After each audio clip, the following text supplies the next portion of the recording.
বিসমিল্লাহির রহমানির রহিম। সুপ্রিয় শিক্ষার্থী বন্ধুগণ, আসসালামু আলাইকুম।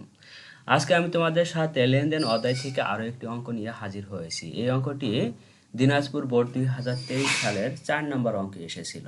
দেখো, এই অঙ্কে প্রথমেই বলছে 2021 সালের জানুয়ারি মাসে জনাব সুমন সাহা এন্টারপ্রাইজ নামক একটি প্রতিষ্ঠানে যাত্রা শুরু করে। উক্ত মাসে প্রতিষ্ঠানটির কতিপয় লেনদেন নিম্নরূপ। দেখো, জানুয়ারি 3 তারিখে নগদ 2,50,000 টাকা মূলধন বিনিয়োগ করেন। তাহলে 3 তারিখে 2,50,000 টাকা মূলধন বিনিয়োগ করে ব্যবসাটি শুরু করেন। জানুয়ারি 10 তারিখে বলছে 30,000 টাকার দুধ এবং 40,000 টাকার আসবাবপত্র ধারে ক্রয় করে। দেখো, এখানে দুধ এটা হচ্ছে পণ্য আর আসবাবপত্র হলো সম্পদ। তাহলে এই দুইটা জিনিসই কি বাকিতে ক্রয় করছে, ধারে ক্রয় করছে। 17 তারিখে বলছে 8,000 টাকা বেতনে 3 জন কর্মচারী নিয়োগ করা হলো। তাহলে 8,000 টাকা বেতনে 3 জন কর্মচারী নিয়োগ করছে, বেতনটা কিন্তু এখনো দেওয়া হয় নাই, সেক্ষেত্রে এটা লেনদেন নয়।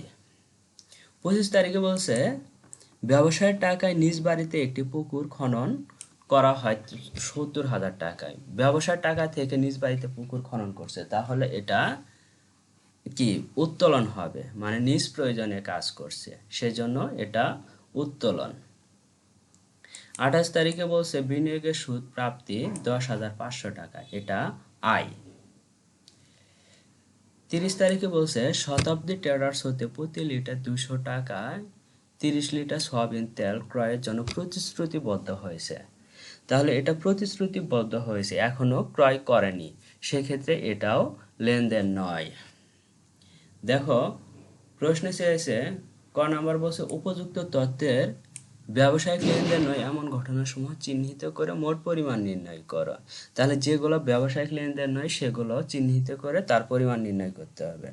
আর খ নাম্বার বলেছে উপযুক্ত ঘটনাগুলি থেকে লেনদেন চিহ্নিত করে সমীকরণ পদ্ধতিতে লেনদেনের কারণ সহ ব্যাখ্যা করো।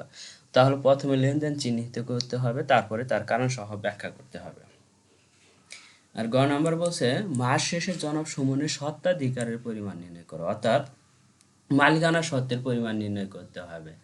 আমরা জানি মালিকানা শর্তের মধ্যে 4টি জিনিস যায়: মূলধন, আয়, ব্যয়, উত্তোলন। মূলধন যোগ আয় মাইনাস ব্যয় মাইনাস উত্তোলন। তাহলে এই 4টি জিনিস যাবে, বাকিগুলো কিন্তু যাবে না। দেখো, প্রথমে ক নাম্বারের আনসার করব উপযুক্ত তত্ত্বের ব্যবসায়িক লেনদেন নয় এমন ঘটনার সময় চিহ্নিত করব। দেখো, এর মধ্যে কি কোনটা কোনটা ব্যবসায়িক লেনদেন নয়। 17 তারিখে বলছিল 8,000 টাকা বেতনে 3 জন কর্মচারী নিয়োগ, আর 30 তারিখে শতাব্দী ট্রেডার্স হতে প্রতি লিটার 200 টাকায় 30 লিটার সয়াবিন তেল ক্রয়ের জন্য প্রতিশ্রুতি বদ্ধ হন। তাহলে এই দুইটা হচ্ছে ব্যবসায়িক লেনদেন নয়, বাকিগুলো ব্যবসায়িক লেনদেন। দেখো, প্রথমে তারিখ বিবরণ টাকা 2021 সাল জানুয়ারি 17 3 জন কর্মচারী নিয়োগ করা হয় 8,000 টাকায়। তাহলে 8,000 গুণন 3 সমান কত হয়? 3 8 24,000 টাকা। 30 তারিখে শতাব্দী ট্রেডার্স হতে সয়াবিন তেল ক্রয়ের জন্য প্রতিশ্রুতিবদ্ধ হন 200 গুণন 30, তাহলে কত টাকা হয়? 6,000 টাকা। 24,000 আর 6,000 কত হয়? 30,000 টাকা। তাহলে মোট কত? 30,000 টাকা। এখন খ নাম্বারের আনসার করব উপযুক্ত ঘটনাগুলো থেকে লেনদেন চিহ্নিত করে তার কারণ সহ ব্যাখ্যা করব। তাহলে এই দুইটা 17 তারিখ আর 30 তারিখ এই দুইটা যেহেতু লেনদেন নয়, এই দুইটা বাদ দিয়ে বাকিগুলোর কারণ সহ ব্যাখ্যা করতে হবে। দেখো, প্রথমে 3 তারিখে বলছে নগদ 2,50,000 টাকা মূলধন বিনিয়োগ করে।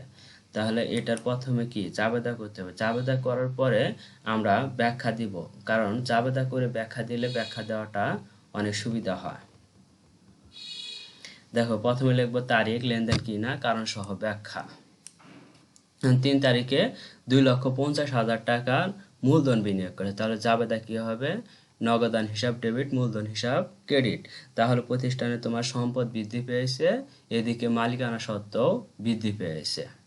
তাহলে আমরা কারণ সহ ব্যাখ্যা করতে পারি এ সমান এল প্লাস ই হিসাব সমীকরণে সম্পদ ও মালিকানা সত্ত্ব উভয় উপাদান বৃদ্ধি পেয়েছে।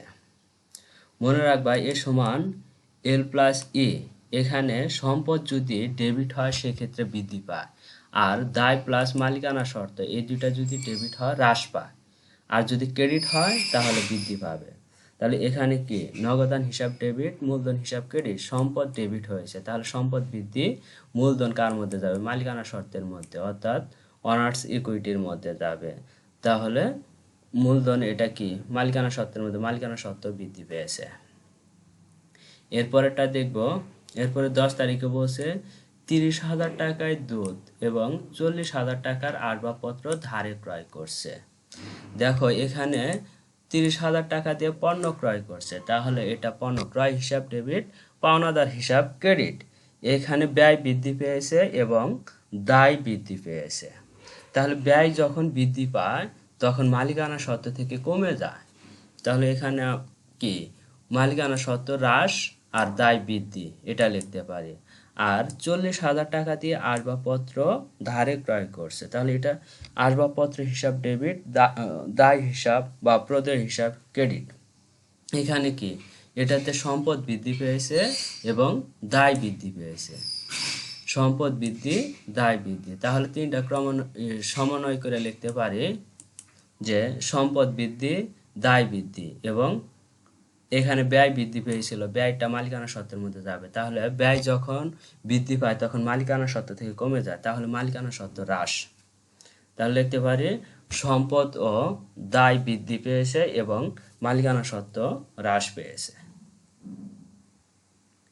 দেখো 10 তারিখে এটি লেনদেন এ সমান এল প্লাস ই হিসাব সমীকরণের সম্পদ এ ও দায় এল উপাদান বৃদ্ধি এবং মালিকানা সত্ত্বে ই উপাদান হ্রাস পেয়েছে।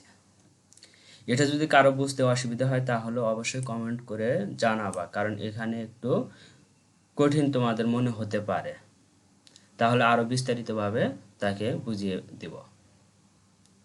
দেখো এরপরে 25 তারিখে বলছে ব্যবসায়ের টাকায় নিজ বাড়িতে একটি পুকুর খনন করা হয়। ব্যবসায়ের টাকা থেকে নিজ প্রয়োজনে অর্থাৎ নিজ বাড়িতে পুকুরটা খনন করছে, তাহলে এটা ব্যক্তিগত প্রয়োজনে কাজ করছে। তাহলে এটা যাবেটা কি হবে? উত্তোলন হিসাব ডেবিট, নগদান হিসাব ক্রেডিট। তাহলে এটা সম্পদ এবং মালিকানা সত্ত্ব উভয় হ্রাস পাবে। দেখো উত্তোলন হিসাব ডেবিট হয়েছে, সম্পদ ক্রেডিট অর্থাৎ নগদান হিসাব ক্রেডিট, সম্পদ যখন ক্রেডিট হয় তখন সম্পদ হ্রাস পায়। আর দায় প্লাস মালিকানা সত্ত্ব যখন ডেবিট হয় তখন দায় আর মালিকানা সত্ত্ব এই দুটা হ্রাস পায়। তাহলে এটা ব্যাখ্যা লিখবো কেমন? এ সমান এল প্লাস ই হিসাব সমীকরণ সম্পদ ও মালিকানা সত্ত্ব উভয় উপাদান হ্রাস পেয়েছে। এরপরে দেখো 28 তারিখে বলছে বিনিয়োগের সুদ প্রাপ্তি 10,500 টাকা, এটা আয়, বিনিয়োগের সুদ পাইছে। তাহলে নগদান হিসাব ডেবিট, বিনিয়োগের সুদ হিসাব ক্রেডিট। তাহলে এখানে মালিকানা সত্ত্ব বৃদ্ধি পেয়েছে এবং সম্পদ বৃদ্ধি পেয়েছে। দেখো মালিকানা সত্ত্বের মধ্যে বলেছিলাম কি চারটা জিনিস যা মূলধন, আয়, ব্যয়, উত্তোলন। তাহলে আয়টা মালিকানা সত্ত্বের সাথে যোগ হয়, সেক্ষেত্রে এখানে কিন্তু মালিকানা সত্ত্ব বৃদ্ধি পাবে। তাহলে এটার ব্যাখ্যা লিখবো কেমনে? এ সমান এল প্লাস ই হিসাব সমীকরণে সম্পদ ও মালিকানা সত্ত্ব উভয় উপাদান বৃদ্ধি পেয়েছে। এরপর দেখো গ নম্বর বলছে মাস শেষে জনক সমূহের স্বত্বাধিকারের পরিমাণ নির্ণয় করো, অর্থাৎ মালিকানা সত্ত্বের পরিমাণ নির্ণয় করতে হবে। এর ভিতর চারটি জিনিস যাবে। মালিকানা সত্ত্বের মধ্যে কয়টা জিনিস যা? চারটি। মূলধন, আয়, ব্যয়, উত্তোলন, এই চারটি যাবে, কোনো সম্পদ কিন্তু এখানে আসবে না। তাহলে এটা ছক, প্রথমে তারিখ বিবরণ, টাকা টাকা। এরপরে দেখো প্রথমে বলছে জানুয়ারি 3 তারিখে 2,50,000 টাকার মূলধন বিনিয়োগ করছে। তাহলে 3 তারিখে মূলধন এটা প্রথমেই লিখব, জানুয়ারি 3 মূলধন বিনিয়োগ 2,50,000 টাকা। এরপর দেখো বলছে 30,000 টাকায় দুধ এবং 40,000 টাকার আসবাবপত্র ক্রয় করছে। যেটা সম্পদ ক্রয় করছে, সম্পদ কিন্তু মালিকানা সত্ত্বের মধ্যে যাবে না। এখানে পণ্য যেটা ক্রয় করছে, দুধ ক্রয় করছে, সেটা আসবে। তাহলে এটা ব্যয়, ব্যয় মালিকানা সত্ত্ব থেকে বাদ যায়। তাহলে এখানে মূলধন থেকে বাদ, ধারে পণ্য ক্রয় 30,000 টাকা, এটা বাদ দিতে হবে। 2,50,000 থেকে 30,000 টাকা বাদ দিলে কত হয়?